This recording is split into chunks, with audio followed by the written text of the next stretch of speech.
too often now advertising is seen as a kind of defensive or simply a necessary activity. It's an activity which, when done imaginatively, can give you a spectacular, almost an unfair competitive advantage over your competitors in any category. The way to find this out is not by copying your competitors, it's by finding something new out before they do.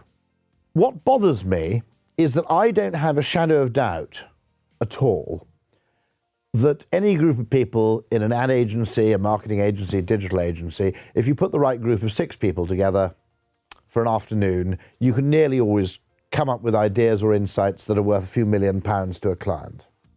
Okay?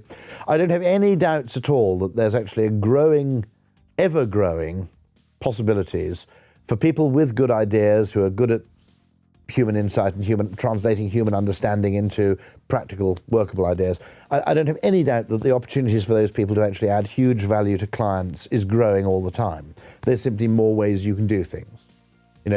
Simple improvements to web interfaces make a difference. Changing user experience. New media in which you can advertise, new moments at which you can advertise, new forms of communication. All this stuff is getting better and better. Just at the time when getting paid for it is getting harder and harder. And I think there's a kind of procurement culture within business which actually, to some extent, knows the price of everything and not the value.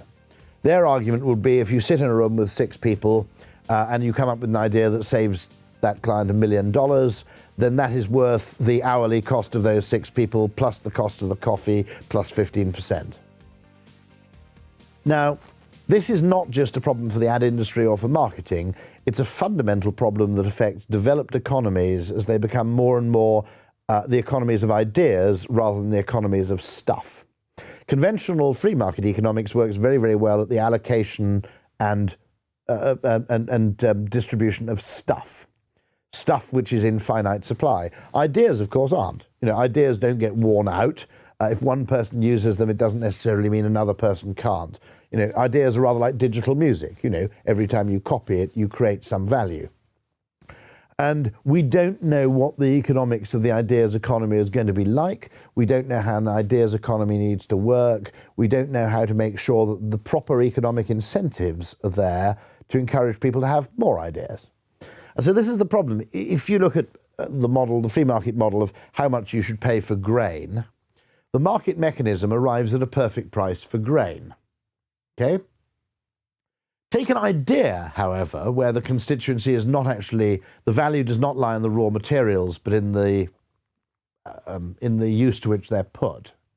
Let's take an idea, a much more important idea than advertising, which is the idea of oral rehydration therapy. 10p worth of powders, give them to someone who's been suffering from dehydration or diarrhea, and their chance of survival when you give them water afterwards may be 10 times greater than if you just gave them water. Okay? Well, how much should you pay every time you use a sachet of oral rehydration salts?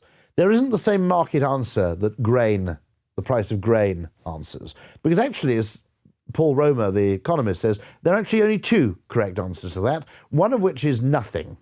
And the reason I want to pay nothing is because the more oral rehydration therapy gets used, the more lives get saved, and so free seems about right.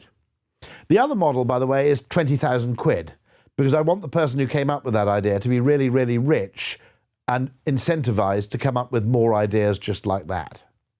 And so there isn't a clear, in-the-middle market clearing price, as exists for finite commodities such as grain or salt or whatever, and so, or coffee or tea. And so the problem is that we don't really know how an ideas economy should properly work. Patently, academia is one solution to it, by the way. You pay people a reasonable amount of money, not very much, but you give them a very pleasant quality of life, and they will, in return, partly in the quest for professional status and advancement, they'll actually come up with lots of ideas. But the number of people incentivized to do this stuff is probably still far too few. I'll give you a very interesting idea that Romer cites, which is just the example, something you probably didn't even notice. You may remember at Starbucks and coffee shops sort of 10 years ago, there were 3 sizes of cup, and there were 3 different sizes of lid that fitted the 3 respective cup types. Someone very quickly came up with the idea that said, actually, you can design cups in 3 different sizes which all share the same lid.